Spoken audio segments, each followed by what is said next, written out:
Selamat pagi, mohon izin memperkenalkan diri kami dari kelompok 2C Angkatan 21, Lasar CPNS golongan 3 BMKG tahun 2021. Kelompok kami beranggotakan Gede Gangga Wisnawa, Hafiz Azarda, dan Hardianti Ismail. Pada kesempatan yang baik ini, kami akan memaparkan hasil diskusi kami terkait analisis masalah pada lingkungan kerja pada materi pembelajaran komitmen mutu. Adapun outline pada pemaparan ini yaitu: pertama, pra-analisis isu, kedua, menapis isu, ketiga, analisis isu, dan yang keempat, alternatif penyelesaian. Baik, pembahasan yang pertama yaitu pra-analisis masalah atau isu. Tugas BMKG di setiap UPT yaitu memberikan informasi meteorologi, klimatologi, dan geofisika ke masing-masing daerah. Salah satunya dapat melalui media sosial seperti Instagram, YouTube, maupun Twitter. Namun diseminasi informasi meteorologi, klimatologi, dan geofisika di media sosial ini masih kurang optimal dilihat dari jumlah view atau like yang masih sedikit di masing-masing akun media sosial. Kemudian terlambatnya pengiriman berita sinop ke CMSS. Hal ini dapat terjadi karena observer tertidur saat dinas malam atau terdistraksi pada tugas-tugas yang lain.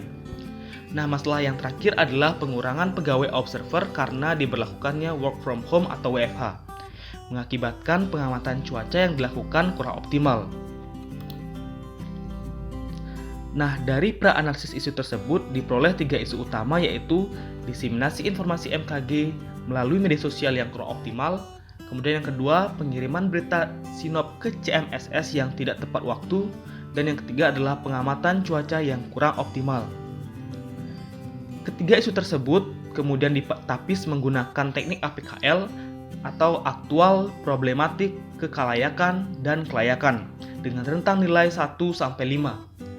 Dari komponen APKL tersebut diperoleh isu pertama yaitu diseminasi informasi meteorologi, klimatologi, dan geofisika melalui media sosial yang kurang optimal sebagai isu prioritas.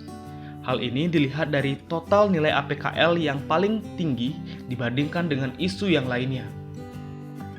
Isu yang menjadi prioritas kemudian dianalisis penyebab-penyebabnya menggunakan diagram fishbone. Diagram fishbone digunakan untuk mengetahui hubungan sebab akibat dari suatu permasalahan. Nah, kami menemukan beberapa penyebab isu prioritas yang kami dapatkan dari 3 kategori. Dari masing-masing kategori tersebut terdapat 2 penyebab. Kategori pertama yaitu kategori metode. Dari kategori ini terdapat 2 penyebab yaitu kurangnya branding di akun media sosial dan kurangnya konsisten dalam mengunggah konten. Yang kedua, kategori manpower. Penyebabnya yaitu pembagian tugas admin yang belum jelas dan kurangnya sumber daya manusia pengelola akun media sosial. Dan yang ketiga yaitu kategori materials yang penyebabnya yaitu konten yang kurang interaktif dan konten kurang bervariasi. Dari penyebab-penyebab tersebut, kami memilih 3 penyebab paling berpengaruh, yaitu pertama, kurangnya sumber daya manusia pengelola akun media sosial, yang kedua, kurangnya konsisten dalam mengunggah konten, dan yang ketiga, konten kurang bervariasi. Yang selanjutnya, penyebab ini akan dicarikan alternatif penyelesaiannya. Nah, untuk kurangnya sumber daya manusia pengelola akun media sosial, dapat diajukan penyelesaian berupa merekrut pegawai dari setiap bidang untuk menjadi admin. Dan 1 orang admin hanya mengelola 1 akun media sosial kantor agar lebih fokus dalam pengelolaan konten. Kemudian, untuk kurang konsisten dalam mengunggah konten, dapat diajukan penyelesaian berupa memberlakukan jadwal pengunggah konten yang berkala. Dan untuk menyebab konten yang kurang bervariasi, dapat mencoba mengikuti tren kekinian dalam menyampaikan informasi MKG seperti podcast, TikTok, dan Instagram Story. Apa yang akan terjadi bila masalah ini tidak diselesaikan? Pertama, BMKG dianggap tidak memiliki mutu dalam memberikan pelayanan kepada masyarakat.